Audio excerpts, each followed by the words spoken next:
Okay. Good morning po, good morning. Dito na naman tayo sa ating tanim, no? Ayan po.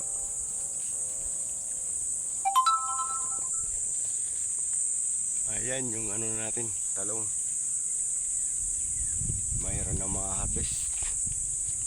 Siguro po mga bukas. Mayroon na bukas, ayan o. Talong.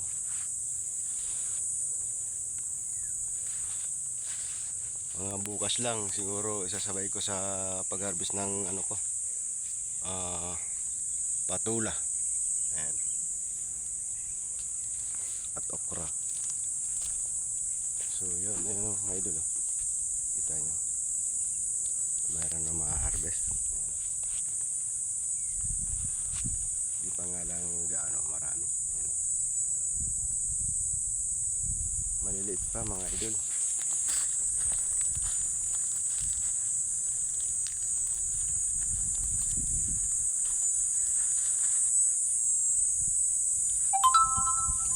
Hindi pa gaano marami, kunti pa lang yung ating mais. Ay, ayan o, medyo tumubo na rin ng kunti.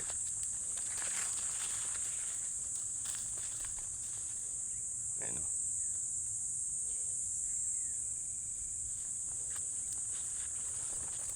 ayan.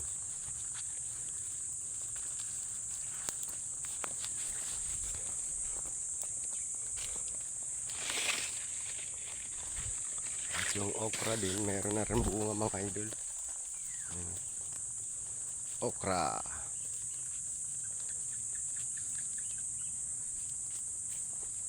Tsaka pinya.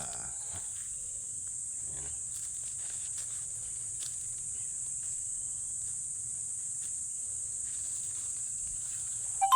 Ayan. Yan yung kuha natin. Mga tanim dito sa bukid.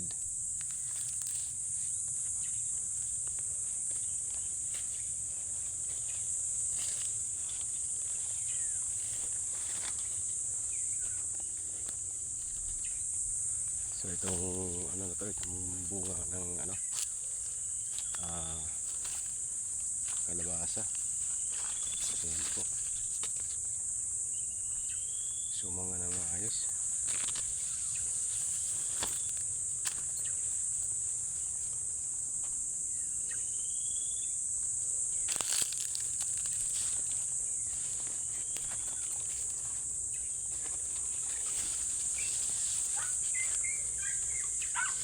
So yun lang muna mga idol, maraming salamat, God bless po.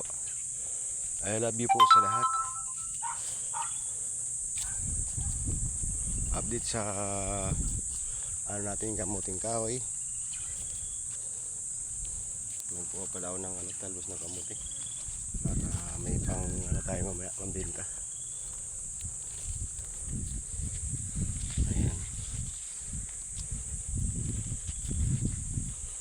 Ito naman po yung ano natin, sitaw at pipino. Ayan o.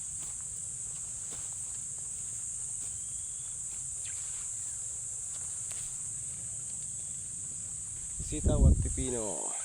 Ayan.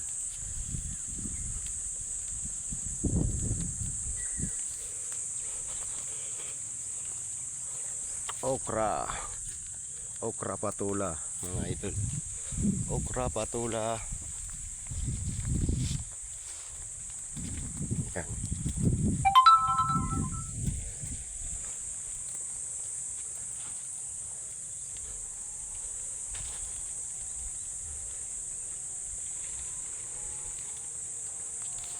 Ito yung patula natin na hindi natin hinarvest kahapon. May natira pang ano, ayan o. Pero para bukas siguro yan mga idol.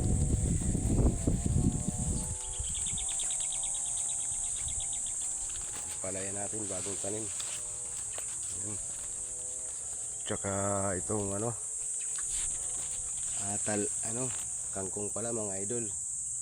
Siyempre mga idol, hindi natin makalimutan yung kangkong natin. Ayan o.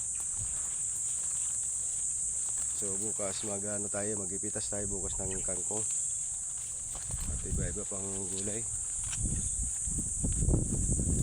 Ito naman yung kamuting kahoy natin. Nakagilid lang sa may sa tagto, ipatula. No, ano. Tasit na naman yung natin kalabasa. Halo-halo lang. So yun lang muna mga idol, maraming salamat. God bless po sa atin lahat. I love you po mga idol, salamat. Bye bye, I love you. Magandang good morning po.